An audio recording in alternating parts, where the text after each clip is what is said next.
የልጁ አባት እኔ ነኝ የሚል የኢየሩስ ፍቅረኛ ነኝ የሚል አንድ ወንድ መጥቷል። ግን ልጁ ልክ ነው። እንዴት ብሩኬን ከችግር እናያወጣን የመጣሁት ያለው ምናልባት ተገዝተ ግን ለቅሶ ነበርኩኝ 40 አውጥቼን የመጣሁት ምናምን እዩስ ለቅሶ አትሄድም። እንደ እውነቱ ከሆነ ይሄ ሰውዬ ሲመጣ ችግር ነበር ይዞ መምጣት ያለበት። ሴት ልጅ እንኳን የድሮ ፍቅረኛዋን አግኝታ ስለ ስሙ ስታነሳ ራሱ ይበሳጫል። ወይ ደስ አይልም። አይ ይመስለኛል ወይ ፕራንክ ሊያደርግ ነው ወይ ደግሞ ተገዝቶ መጥቶ። ሰላም ሰላም ቤተሰቦቻችን እንዴት አላችሁ? ደህና ናችሁ ወይ? ሰሞኑን ስለጠፋን በጣም ይቅርታ አድርጉልን። ዛሬ እንግዲህ በአዲስ ቪዲዮ ተመልሰን መተናል። ለምን እንደጠፋን ተናገሪ። ያው እንግዲህ የጠፋ ነው ያው እንግዲህ ቢዚ ሆነን ነው፣ ትንሽ ቢዚ ነበርን። እነሱም ይቅርታ እንጠይቃለን። ዛሬ ግን ያው ተመልሰን በአንድ ላይ መተናል። ውድ ቤተሰቦቻችን ቻናላችንን ሰብስክራይብ፣ ላይክ፣ ሼር እያደረጋችሁ እንድታበረታቱን እንጠይቃችኋለን። ዛሬም በአዲስ ቪዲዮ በሀይሚና በብሩኬ መተናል። ሰላም በላቸው። ሰላም ሰላም ሰላም፣ እንዴት ናችሁ የኛ ውድ የሆናችሁ ቤተሰቦቻችን? እንዴት ናችሁ? ሁሉ ሰላም? እኛ ጋር ሁሉ ሰላም ነው። ፈጣሪ የተመሰገነ ይሁን።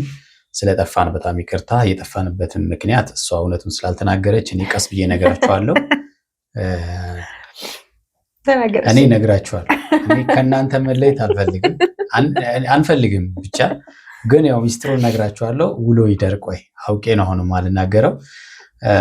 ሃይሚና ብሩኬን እንግዲህ ሰሞኑ እየተፈጠሩ ያሉ ቪዲዮዎችን እያየን ነበረና ትላንትና እዩ መጣ ብሩኬና ሃይሚን ለማስታረቅ አይነት ነገር እየተጫወተች ነበረ። ብዙዎቻችሁ ይሄ ሁሉ ድራማ ለእሷ ቻናል ለመክፈት ነው እንዴ ምናምን ብላችሁ፣ ያው የእሷ ቻናል ተከፍቷል። በእሷ ቻናል የተጫነው የትላንትናው ይሄ ሁሉ ድራማ ለእሷ ቻናል ለመክፈት ነው እንዴ ምናምን ብላችኋል ሁላችሁ ይመስላል። እንደዛም ማለት ነው። እና የተረዳችሁበት መንገድ እውነት ይመስላል። ለማስታረቅ በሚል እንግዲህ እኔ ትቼዋለሁ ምናምን ብላ ትላንትና ስበጠብጥ የነበረችው ሴትዮ ዛሬ ደግሞ አስታራቂ ሆና ሽማግሌ ሆና መታ ነበረ። ሆኖም ግን አልተሳካም። ሃይሚ አልፈልግም በሚል ትላንትና ተለያይተዋል ማለት ነው። ዛሬ ደግሞ በጣም በሚያስገርማችሁ ሁኔታ የልጁ አባት እኔ ነኝ የሚል የኢየሩስ ፍቅረኛ ነኝ የሚል አንድ ወንድ መጥቷል። የልጁ እየሳቀ መምጣትና የብሩኬ መቸኮል ደግሞ ትንሽ ግራ አጋብቶናል።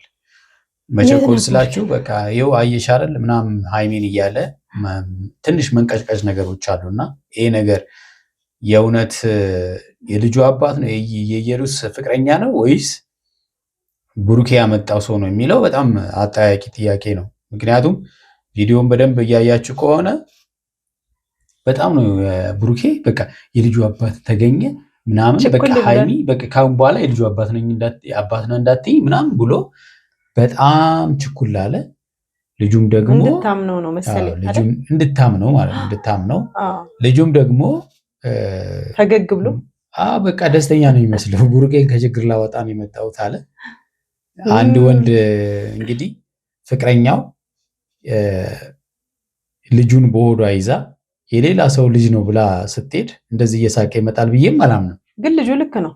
እንዴት ብሩኬን ከችግር እናያወጣን የመጣሁት ያለው ምናልባት ተገዝተ ምናልባት ብሩኬ እንግዲህ ገና ከጀርባ መጣላት ያለበት ነገር አለ እንደኛ እይታ ማለት ነው። ቢሆን ደስ ይለናል። ግን ደግሞ የሚገርማችሁ ነገር ያነሳቸው ሀሳቦች በሙሉ ተቀባይነት የላቸውም። ለቅሶ ሄድኩኝ፣ ለቅሶ ነበርኩኝ፣ ይሄ ሁሉ ጊዜ የጠፋ እንኳን የሚል ጥያቄ ሃይሚ ጋር ተፈጥሮ ነበረ፣ እኛ ጋርም ተፈጥሯል። ግን ለቅሶ ነበርኩኝ 40 አውጥቼን የመጣሁት ምናምን እዩስ ለቅሶ አትሄድም። አይመለከታትም እንዴ የፍቅረኛዋ እንትን አይመለከታትም ቤተሰብ።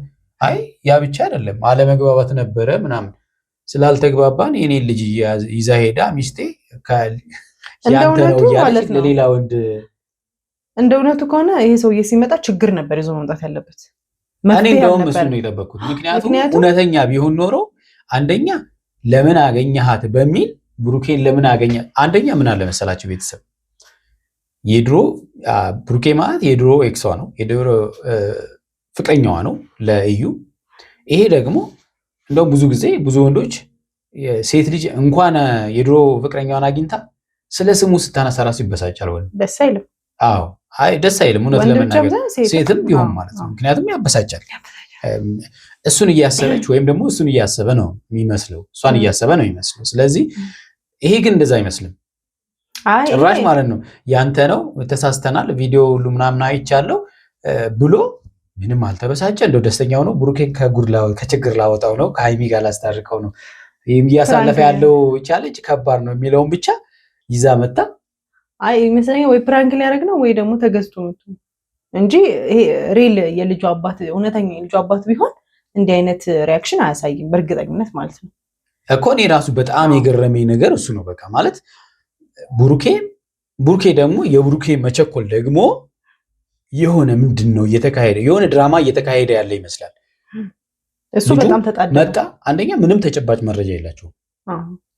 ልጁ መጣ አባቱ እኔ ነኝ ምናምን ነገር አለ። የልጁ የዩ አባት እኔ ነኝ ምናምን ነገር አለ። ከዛ በቃ እንዳልነበረ ካሁን በኋላ እኔ የልጁ አባት አይደለሁም አይደል? ተስማማን አይደል? በቃ እኔና አንቺ ካሁን በኋላ በወሬ አንጣላ ማለት ምናምን እንደዚህ ነው የሚለው እና እንዴ ሃይሚን ለማሳመን ነው በቃ አሳምኖ ቶሎ አቅጣጫ ለማስቀየስ እንጂ ግን ደግሞ ሃይሚ መረጃዎች እየፈለገች ነው። ትክክል ናት እኮ በጣም ትክክለኛ ነገር ነው። መፈለግም አለባት ደግሞ። ሌላ ደግሞ ምንድን ያለው ቡርኬ እዩን ጠርቶ ላፋጣት ነበረ የእዩ ስልክ ስለማይሰራ ነው የሚል ሀሳብ አንስቷል። አልመሰለኝም። ግን ምን ያህል ድፍረት ቢኖራት ነው የእውነት ከሆነ እስቲ ቤተሰብ እናንተ ብትሆኑ ታደርጋላችሁ? እውነት ለመሆኑ በጣም ለመቀበል ከባድ ነው። ግን በተለይ የእዩ ፍቅረኛ ነኝ ብሎ የመጣው ሰውዬ የመጣበት መቅለስለስ ሂደት አያሳምንም። አንድ እሱ ነው። ሌላ ግብ ነበር። እኔ የጠበኩት እሱ ነው። ቢሆን እንደዛ ሊያሳምነን ይችል ነበር። እንዴት አንተ ፍቅረኛ ጋር ትደርሳለህ ብሎ ቢመጣ እኔ የኔ ልጅ ነው ብዬ እንደውም ማለት ነው እንዴ የቡርኬ የኔ ልጅ ነው ብሎ ሲጠብቅ የቡርኬ ልጅ ሆኖ ተገኘ። ምክንያቱም እናት እውነት ናት፣ አባት እምነት ነው ይባላል አይደል? እውነት ነው። ስለዚህ የልጁን አባት የምታውቀው እዩ ናት ማለት ነው። አሁንም እሱ ስለመጣ ልጁ የዚህኛው ልጅ ሊሆን አይችልም ማለት ነው። እንደውም ቺ ታረክሽኝ ብሎ እሱ ነበር ማለት ነው። እሱን እኮ ነው የምልሽ። እንኳን ከድሮ ፍቅረኛዋ ጋር ከሌላ ወንድ ጋር እንኳን ቢሆን እንዴት እንደሚያበሳጭ ማለት ነው። ስለዚህ ሰውየው እኮ የልጁ አባት አይደለም አሁን። ምክንያቱም እዩ ናት እንዳልከው፣ እዩ ስለሆነች አባት ትክክለኛው የምታውቀው እሷ ናት። ስለዚህ አሁን ይሄ ሰውዬ አባትም አይደለም እኮ እንደ እውነታው አይመስልም። ሌላው ደግሞ ቤተሰብ እንደ ኢትዮጵያዊ ባህላችን ሀዘን ሲገጥመን አለባበሳችን ይቀየራል። ያው ምናልባት እንደ ቦታው ሊለያይ ይችላል። እውነት ለመናገር ብዙ ጊዜ ሰው እንደ ኢትዮጵያዊ ባህል አለ። ሰው ሲሞትብን አለባበሳችን ፏ ያለ ነጭ ልብስ አለብስም፣ እርግብ መስለን አንመጣም። ጥቁር ባለብስም አሁን ራሱ እሱን ነው የምላችሁ። ሁሌ ጥቁር ነው ልላችሁ አይደለም፣ አለባበሳችን ግን ደብዘዝ ያለ ነው የሚሆነው እና ልጁ ለብሶ የመጣው ግን በቃ እንትን ነው ነጭ እርግብ መስሎ ነው የመጣውና ብሩኬ እንደውም ጥቁር ለብሶለታል። አይ በጣም የገረመኝ ነገር ደግሞ ሌላ አሁን ራሱ ለቅሶ ላይ ሆኜ ይህንን ስላየው መጣው አቋርጬ ነው የመጣሁት ለቅሶውን አለ። ግድ የለም ይዘይ እኔ እውነት ለመናገር ሌላ ችግር ነው። እውነት የእዩ ፍቅረኛ ሆኖ የልጁ አባት ሆኖ በቡርኬና በሃይሚ መሀል ያለው ችግር ቢፈታ በጣም ነው ደስ የሚለኝ። አይፈታም፣ እውነት በዚህ መልኩ አይፈታም። አጠብቅ። እኔም ይመስለኝ እንደ አንድ ተመልካች ጨዋታ ነው ለኔ። ቡርኬ ልጁን በቃ ማለት በሆነ ነገር በቃ ሰላማችንን ፍጠርልን ብሎ ያመጣው ነው ይመስለኝ እንጂ አይመስልማ። በቃ ምክንያቱም የቡርኬ መቸኮል የልጁ ምንም ነገር የሆነበት አለመምሰል ሴንስለስ ማለት ነው። በቃ ምንም ነገር ማለት ነው ማለት ስሜት አልባ ሆኗል። ለሁሉ ነገር በደስታ ነው የተቀበለው። እንደውም ይሄ የቡርኬ ጓደኛ ነው ይመስለኛል። የእዩ ፍቅረኛ ሳይሆን የቡርኬ ጓደኛ ነው ይመስለውና እንዴ በጣም ከባድ እኮ ነው አይደለም?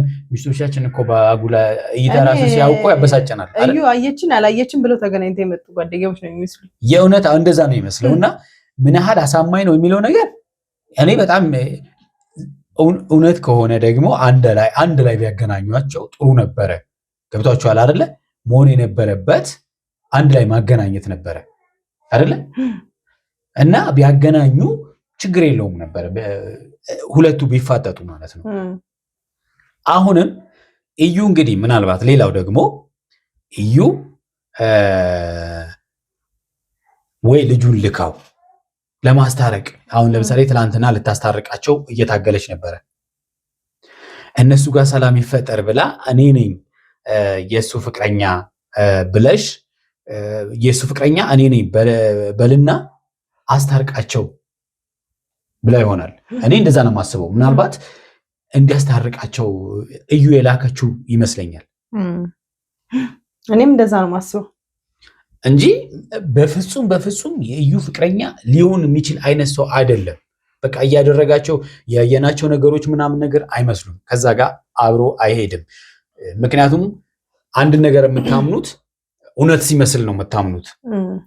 ልጁ የሚገልጻቸው ነገሮች ምንም እውነትነት ያላቸው ነገሮች ምንም ጭራሽ በቃ ጨዋታ ነው የሚመስለው። በነገራችን ላይ በዝርዝር እንኳን ንገረኝ ብላ ሃይሚ ስትናገር ምክንያታቸው ዝርዝሩ ማውራት ግዴታ ነው ወይ ምናምን ነገር አለ። ምንም መረጃ የላቸውም ማለት ፍቅረኛሞች ሲሆኑ የሆኑ መረጃዎች ይኖራቸዋል ለማሳመን ብዙ መረጃዎችን እንትን ትያለሽ። በዚህ ዘመን እንደውም ተዘጋጅቶ አለመምጣት በጣም ገረመኝ። አዶቤ ፎቶሾፕ ራሱ እኮ ብዙ ነገር ያሳምናል። አዎ እሱም ደግሞ በደንብ መዘጋጀት ይጠይቃል። ረጅም ጊዜ ወስደህ መዘጋጀት ነው እንጂ መረጃ ምናምን ስለ የት አብረን የተነሳ ነው ፎቶ ምናምን ብሎ ከእርግዝና ፎቶ አምጋ ምናምን አድርጎ ማምጣት ይችል ነበር። ሁለት ነገር እሱ ስላልተዘጋጀበት እንጂ አንድ የቡርኬ ከሃይሚ ጋር ለመታረቅ መቸኮል። አዎ ብሩኬም ጥድፍ አለ በቃ ቶሎ እንዴት ነው ህፃን ልጅ አሁን ብስኩት ግዙልኝ ብሏችሁ ችኩል እንደሚያደርግ ፋታ እንደሚነሳ። ሁለተኛ እዩ እንግዲህ ቻናሉ ስለተከፈተላት ቴንኪው ብላ ከህይወታቸው ለመውጣት መቸኮል ይመስለኛል። ምክንያቱም ትላንትና ለማስታረቅ ምናምን ነገር መታንት ማለት ባለፈውም ኦልሞስት ሞክራ ነበረ እንዲታረቁ አንድ ላይ እንዲሆኑ ምናምን እየሞከረች ነበረ፣ ግን አልተሳካም። ሃይሚ እስከ ዲኤንኤ መቆየት አለብን ምናምን ብላለች። ብሩኬም እንደዛ ሲል ነበረ። አሁንም ግን እኔ ዲኤንኤ እስከሚመረመር አላምንም። እንድንጠራጠር ያደረገን ብሩኬ ራሱ ነው። ብሩኬ ነው በነገራችን ላይ ሁሉንም ቸኩሎም ደግሞ እርቁን የፈለገው ራሱ ብሩኬ ነው። ብሩኬ ነው በቃ አክሽኖቹ ላይ በቃ አወዛጋቢ እየሆኑ ነው። በጣም እያወዛገበን ነው። ነገ ምን ይሆናል? እውነት እዩ መታ ከልጁ ጋር አላቅም ብቻ አንድ ላይ ቢመጡ ራሱ ለማመን እየተቸገረኝ ነው። አሁን ይሄ ልጅ ምን ያሁን የምፈራው ውሸት ከሆነ ድንገት እዩ ይሄን ነገር ካየችና እዩ ደግሞ በራሷ መታ እውነቱን ካወጣች ሌላ ችግር ነው። አንድ እሱ ነው። ሁለተኛ ደግሞ እዩ ራሷ ልጁን ልካው እንደሆነስ እዩ ከላከችው ይሻላል ቢያንስ ማለት እዩ ከላከችው ይሻላል። ለመሰለክ የውሸትም ቢሆን ይስተባበላል። ብሩኬ ገዝቶት ከሆነ ግን ችግሩ የከፋ ነው የሚሆነው። ግን ደግሞ ምንድነው መሰላችሁ ቤተሰቦች ብሩኬ ከፍሎት ከሆነ አንቺ እንዳልሽው በጣም ከባድ ነው። ከባድ የሚሆነው እሱ ነው። እሷ ከላከችው ደግሞ ልጁ የብሩኬ ከሆነ ዲኤንኤ አይመረመርም። ሁለተኛ ደግሞ ሃይሚ ከብሩኬ ጋር ለመታረቅ ያው በር ይከፍትላታል። አሁንም ቢሆን እሷ ደስተኛ ነች ለመታረቅ። እውነት መስሏታል። ጉዳዩን በአዎንታዊ ነገር ተመልክተዋለች። ግን እናየዋለን ብላለች። ግን እሱ አሁን አላሳምናትም። ሃይሚ አሁን ሙሉ በሙሉ አላሳምናትም። ለምን የምጠይቀውን ነገር በቂ ምላሽ እየሰጣት ስላልሆነ ልጁ ከዛ አንጻር አሁን እምነት ለመጣል ተቸግራለች። እሷ ደግሞ ትክክል ናት። እንኳን ደስ ያለህ ማለት አለብኝ እንዴ ብለዋለች። ብሩኬ እንኳን ይገባል ብሏል። እንኳን ደስ ያለህ ብለዋለች። ምን ታርገ ያው እንግዲህ ካለበት ጭንቀት የተወሰነ ተቃሎለታል። ዞሮ እኛ የምንፈልገው እነዚህ ልጆች አንድ ላይ እንዲሆኑና እውነታውን እንዲያገኙ ነው የምንፈልገው። የተወዳችሁና የተከበራችሁ የኛ ውድ ቤተሰቦች ለዛሬ ያዝነላችሁ ቪዲዮ ይህንን ይመስላል። በሚቀጥለው በሌላ ቪዲዮ እንመጣለን። መረጃዎች ከተጠናከሩ ደግሞ መረጃዎችን ይዘን እንመጣለን። እናንተ የተሰማችሁን ደግሞ ኮሜንት ላይ ጻፉልን። እናንተ እንደኛ ነው የተሰማችሁ ነው ወይስ በሌላ አንግል ነው የተሰማችሁ? ስሜታችሁን እንፈልጋለን አይደለ? ኮሜንት ላይ ሀሳቦቹን እንጠብቃለን። ነገ ደግሞ ምን ይፈጠር ይሆን ይዘንላችሁ ከች እንላለን። እስከዛው ግን ቻው።